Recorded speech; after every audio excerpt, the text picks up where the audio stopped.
오늘의 주요 뉴스입니다. 코로나19 신규 확진자가 사흘째 300명을 넘었습니다. 어제 하루 신규 환자는 363명으로 국내 발생은 320명, 해외 유입은 43명입니다. 국내 발생 확진자가 300명대를 기록한 것은 지난 8월 말 이후 석 달 만입니다. 최근 코로나19 확산세가 거세지면서 정세균 국무총리가 대국민 담화를 발표했습니다. 정 총리는 대규모 재확산 기로에 놓인 현재 상황의 심각성을 알리고 국민의 방역 협조와 철저한 거리 두기 준수를 당부했습니다. 영국 옥스퍼드대와 아스트라제네카가 개발 중인 코로나19 백신의 임상 3상 결과를 크리스마스 전에 발표하겠다고 밝혔습니다. 앞서 이 백신은 이상 임상 시험에서 고령층에도 강한 면역 반응을 일으키는 것으로 보고됐습니다. 사람의 피부처럼 온도와 자극을 모두 감지할 수 있는 전자피부가 세계 최초로 개발됐습니다. 포항공대 연구진은 전해질을 포함한 전도체 소재를 활용해 온도와 기계적 자극을 동시에 측정할 수 있는 전자피부를 개발했다고 밝혔습니다.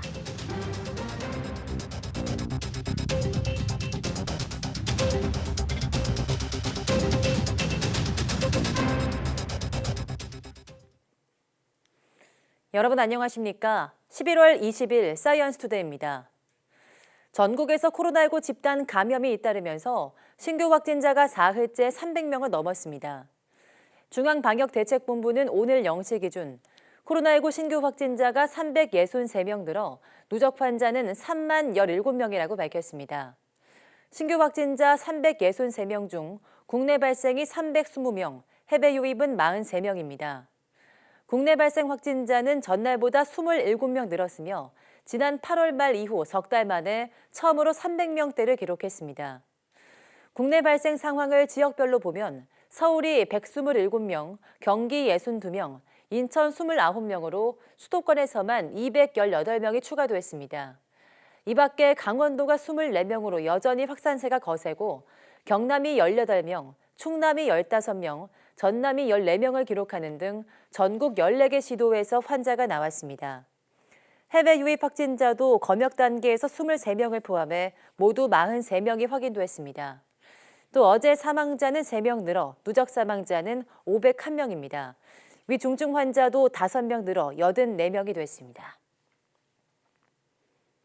정세균 국무총리가 대국민 담화문에서 연말 모임을 자제하고 가급적 집안에 머물러 달라고 밝혔습니다.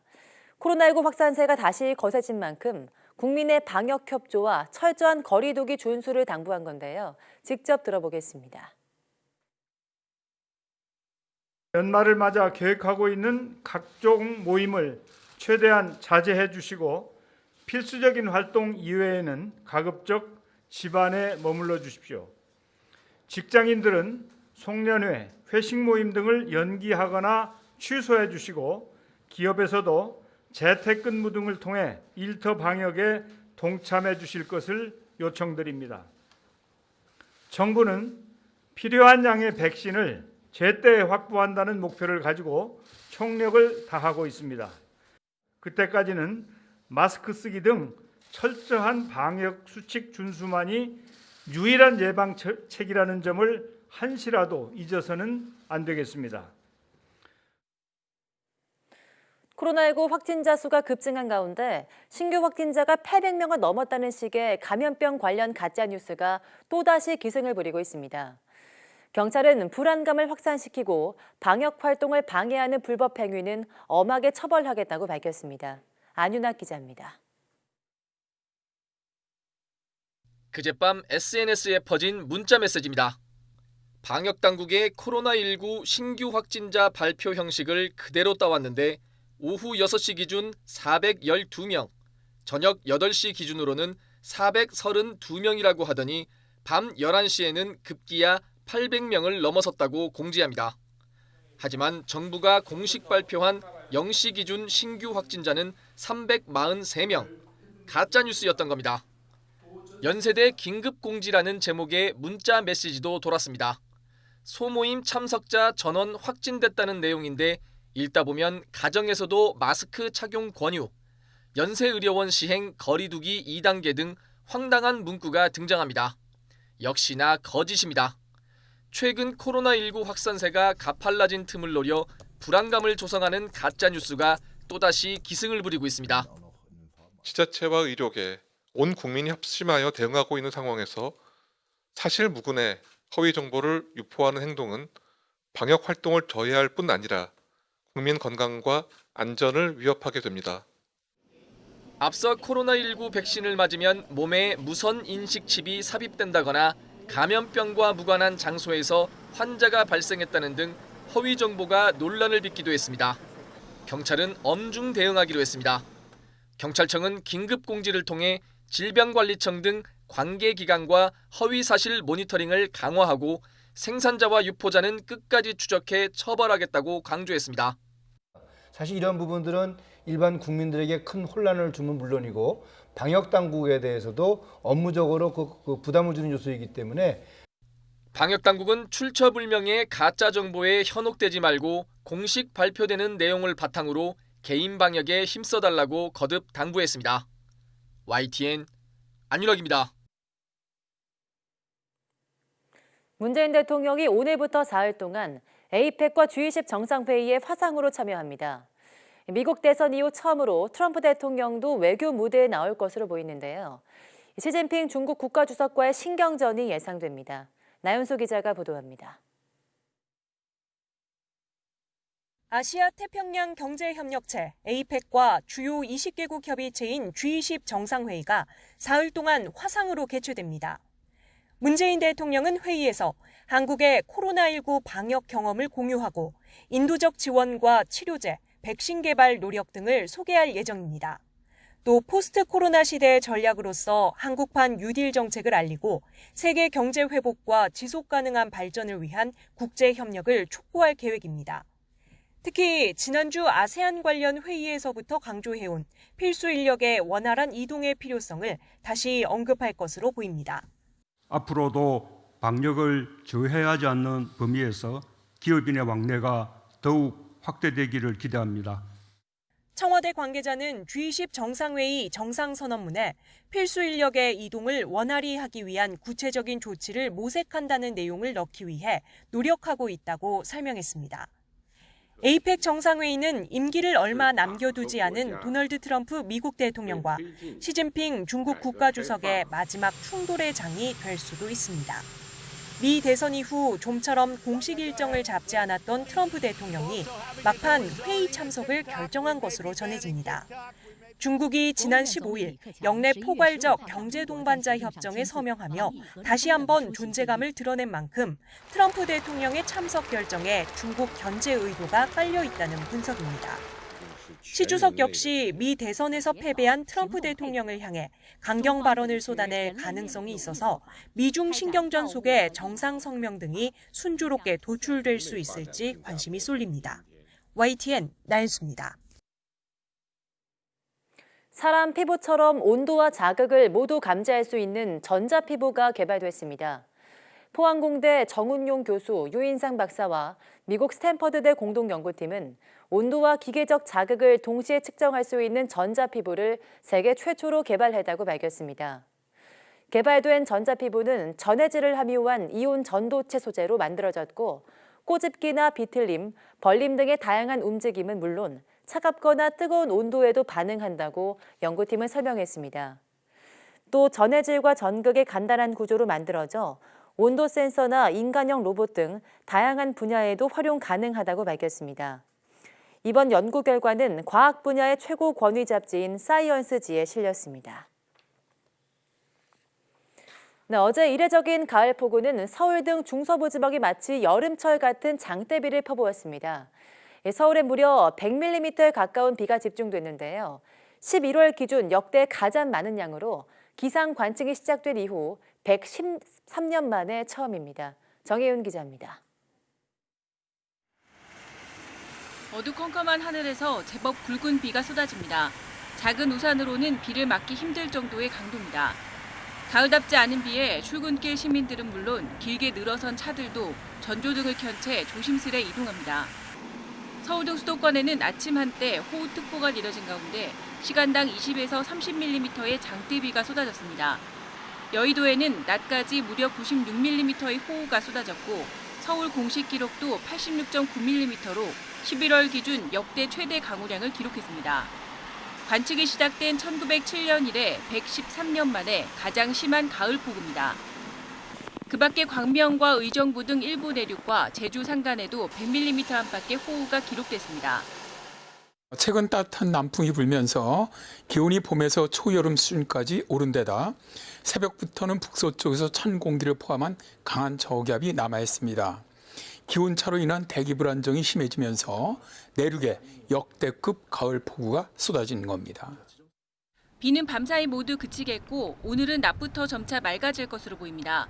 하지만 비가 그친 뒤엔 찬바람이 강해지면서 날씨가 추워집니다. 비가 그치고 북서쪽에서 찬 공기가 내려오면서 기온은 점차 떨어지겠는데요.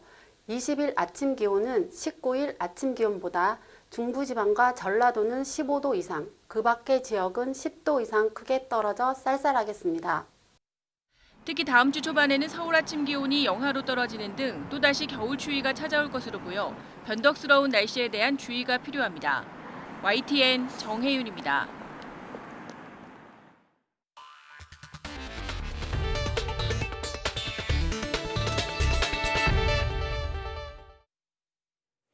영국 옥스퍼드 대학교와 다국적 제약사 아스트라제네카가 공동 개발 중인 코로나19 백신의 임상 3상 시험 결과를 다음 달 25일 이전까지 발표할 예정입니다. 김원배 기자가 보도합니다. 영국 옥스퍼드대 연구팀의 앤드루 폴라드 소장이 현지 시각 19일 BBC 라디오와의 인터뷰에서 크리스마스 이전에 코로나19 백신의 임상 3상 시험 결과를 발표할 수 있을 것이라고 말했습니다. But we are optimistic that we'll be able to do that before Christmas, and obviously we'll share that with you as soon as we can at that point. 폴라드 소장은 이어 백신 개발은 화이자 모더나와의 경쟁이 아니라며 서두르지 않을 것이라고 강조했습니다. 옥스퍼드 대학과 다국적 제약사 아스트라제네카가 공동 개발하고 있는 코로나19 백신은 8월부터 임상 3상 시험이 진행되고 있습니다. 화이자 모더나가 개발한 mRNA 백신과 달리 이 백신은 침팬지에서 발견되는 감기 바이러스를 약화해 만들었습니다. 옥스퍼드대와 아스트라제네카는 현지 시각 19일 560명이 참가한 임상 2상 시험 결과를 발표했는데 강력한 면역 반응을 유발한 것으로 나타났습니다. 특히 감염 시 중증이 되기 쉽고 사망 위험이 큰 고령층에서도 강한 면역 반응이 나타났습니다. 옥스퍼드대와 아스트라제네카의 백신은 1회 접종 가격이 $4, 우리 돈으로 약 4,500원을 제시한 것으로 알려져 화이자나 모더나보다 훨씬 저렴합니다. YTN 김원배입니다. 미국에서 코로나19 하루 신규 확진자가 17만 명이 넘고 1,800명 이상이 숨지는 등 코로나19의 재확산이 급속도로 진행되고 있습니다. 주 정부들은 잇따라 경제 재개 계획을 되돌리며 강도 높은 확산 억제책을 내놓고 있지만 가시적인 성과는 아직 나타나지 않고 있습니다. 미 존스홉킨스 대학 통계에 따르면 미국에서는 현지 시간 18일 17만 161명의 신규 코로나19 환자가 발생했습니다. 지난 13일에 17만 7,224명 이후 두 번째로 많은 수치를 기록했습니다. 지난 7일간의 하루 평균 신규 환자는 16만 1천여 명으로 일주일 전과 비교해 27%나 상승했습니다. 또 이날 코로나19로 인한 사망자는 1,848명으로 집계되면서 누적 사망자가 25만 명을 넘겼습니다. 국제유가가 코로나19 급증세에 소폭 하락했습니다. 현지 시간 19일 뉴욕 상업거래소에서 다음 달 인도분 서부 텍사스산 원유는 1배럴에 8센트, 0.2% 내린 $41 74센트에서 거래를 마쳤습니다. 런던 IC 선물거래소에서 내년 1월 인도분 브렌트유도 14센트, 0.3% 떨어진 $44 20센트에서 장을 마감했습니다. 미국의 새 실직자 수가 한 달여 만에 증가세로 돌아섰습니다. 미국 노동부는 지난주 신규 실업수당 청구 건수가 한 주 전보다 3만 1,000건 늘어난 74만 2천 건으로 집계됐다고 밝혔습니다. 이는 지난달 첫째 주 이후 5주 만에 처음으로 증가한 겁니다. 블룸버그 통신이 집계한 시장 전문가들의 예상치인 70만 건도 훌쩍 뛰어넘었습니다. 미국 식품의약국 FDA가 코로나19 중증 환자 치료를 위해 현재 쓰이고 있는 렘데시비르와 관절염 치료제 바리시티닙을 동시에 사용할 수 있도록 긴급 사용 승인을 했다고 AP 등 외신들이 보도했습니다. 외신들에 따르면 FDA는 두 약의 동시 사용을 긴급 승인하면서 사용 대상을 산소 치료가 필요한 성인 입원 환자와 2살 이상 어린이로 한정했습니다. 이번 승인은 미국 국립알레르기 전염병 연구소의 지원으로 시행된 코로나19 입원 환자 임상시험 결과에 따라 이루어졌습니다. 분석 결과 렘데시비르 단독 사용 환자보다 렘데시비르와 바리시티닙 동시 사용 환자가 회복 기간이 평균 하루 정도 단축됐습니다. 화이자가 코로나19 백신 긴급 사용 승인을 오늘 미국 식품의약국에 신청할 계획인 가운데 이 백신의 보관 운송을 위한 드라이아이스와 영하 70도에서 80도의 초저온 냉동시설 등 각종 수요가 급증세를 보이고 있습니다. 보도에 박철원 기자입니다. 화이자와 독일의 바이오엔테크가 공동 개발한 코로나19 백신이 미국 식품의약국 FDA에 오늘 긴급 사용 승인을 신청할 계획이라는 소식이 전해지자 유럽 의료계가 큰 기대감을 나타냈습니다. Die Impfstoffe, wenn die wirklich einen so hohen Wirkungsgrad haben von über 90%, dann sind das natürlich ganz hervorragende Waffen gegen diese Pandemie. Das ist großartig, ja. 백신의 긴급 사용 승인이 떨어질 경우 즉각 유통이 가능해지게 됨에 따라 전 세계로 수송을 해야 하는 항공업계도 덩달아 분주해졌습니다. 문제는 화이자와 바이오엔테크의 백신은 초저온 상태를 유지하면서 운송돼야 한다는 점입니다. 특히 영하 70에서 80도의 초저온 상태에서 보관 운송돼야 하는 이 백신의 특성상 드라이아이스의 주문량이 급증하고 있습니다. 독일의 한 항공사는 이를 두고 특별한 도전이라며 초저온 냉동시설을 급하게 점검하는 등 운송 준비에 만전을 기하고 있습니다. In solchen Containern transportiert wird. Auf die minus 70 Grad ist aber auch eine Lösung, auf die wir uns durchaus einstellen. 이와 관련해 화이자와 바이오엔테크는 최대 4,875회 분량의 백신을 하나의 특수 용기에 담는 방식으로 수송할 계획입니다. 이런 상황이다 보니 미국의 주 정부는 물론 병원, 약국 체인에서도 드라이 아이스의 생산 용량을 확인하고 냉동시설 수주 잔량 파악에 분주한 모습입니다. 확보할 수 있는 모든 백신을 필요로 하는 심각한 상황이 이어지고 있는 만큼 화이자 백신의 초저온 유통 문제가 각국 보건당국의 현안으로 부상하고 있습니다. YTN 박철원입니다. 네, 중국은 현재 5개 코로나19 백신 후보 물질에 대해 최종 단계 임상시험을 하고 있습니다. 최근 시험 결과 안전성은 어느 정도 입증이 됐는데 효능은 확신하지 못한다는 평가가 나왔습니다. 베이징에서 강성웅 특파원이 보도합니다. 코로나19 초기 발병국인 중국은 지난 3월부터 백신 개발에 본격 착수했습니다. 7개월이 넘은 현재 모두 5개의 백신 후보가 최종 단계인 3상 임상시험에 도달했습니다. 시진핑 주석까지 조기 개발을 독려하고 있지만 획기적인 발표는 아직 나오지 못한 상태입니다. 推进疫苗研发为此付出了艰辛努力。我和大家一样，都期待着能够尽早听到他们的好消息。 최근 터키에서 3상 시험 중인 중국 백신 코로나백은 안전성에서 진전을 이뤘다는 발표가 나왔습니다. 638명의 시험 참가자 가운데 3분의 1 정도가 부작용이 있었지만 심각하지는 않았다는 겁니다. 하지만 시험을 주관한 터키 연구진은 효능에 대해 확신할 수 없다는 평가를 내렸습니다. 중국은 터키 이외에 브라질과 인도네시아, 파키스탄 등에서도 임상시험을 하고 있습니다. 국내 확진자의 발생이 줄어들자 해외로 나가서 백신 시험을 하고 있습니다. 这个田司长来讲呢，实际上这个疫苗的研发受制于很多因素，其中是3期临床实验一定是在疫区开展的，所以这里边呢就是它的样本量。 중국은 국내에서는 개발 단계의 백신을 이른바 응급 백신이라는 이름으로 접종하고 있습니다. 방역 종사자와 해외 출장자, 자원자 등을 위주로 지난 7월부터 최소 수십만 명이 접종을 했습니다. 화웨이 멕시코 지사 직원 80여 명은 응급 백신을 맞고 100% 예방 효과를 봤다는 주장도 나왔습니다.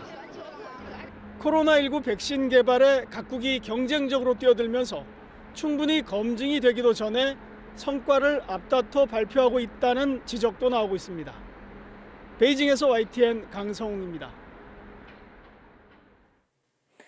일본의 신규 감염자 수가 이틀 연속 코로나19 사태 이후 최다를 기록하면서 전국이 3차 유행으로 비상입니다.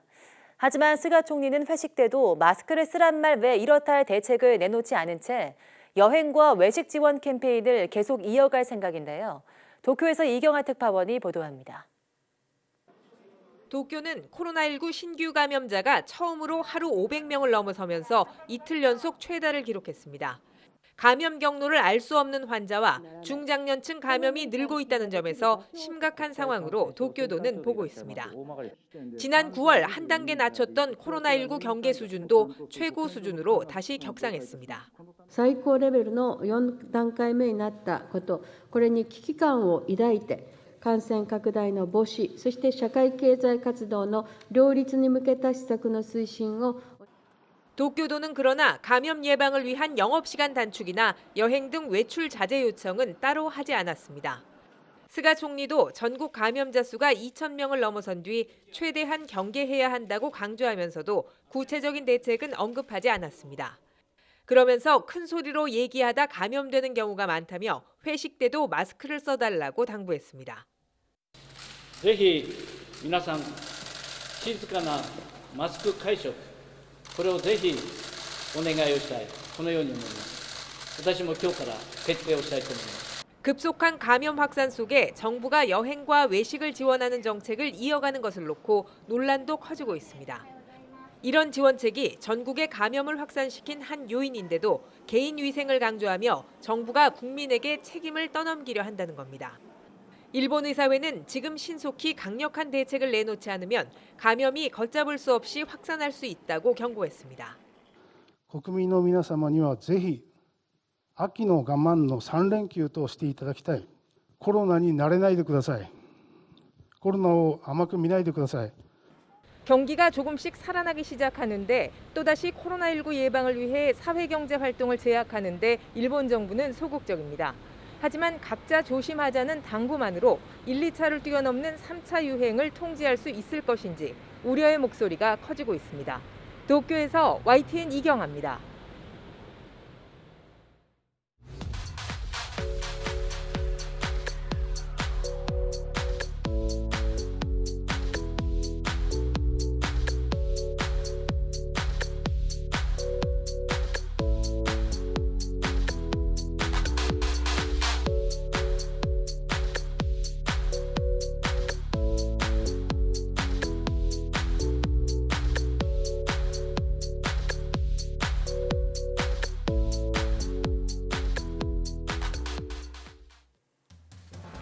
네, 우리는 화석을 통해서 지구에서 멸종된 동식물들의 생태를 추정합니다. 그 가운데 가장 관심 가는 동물은 멸종 후에도 여전히 우리의 상상력과 호기심을 자극하는 공룡일 텐데요. 오늘 오후 4시 사이언스 투데이 궁금한 S에서는 화석을 통해 새롭게 밝혀진 공룡의 생태에 대해서 알아보겠습니다. 많은 시청 바랍니다. 함께해 주신 여러분 고맙습니다.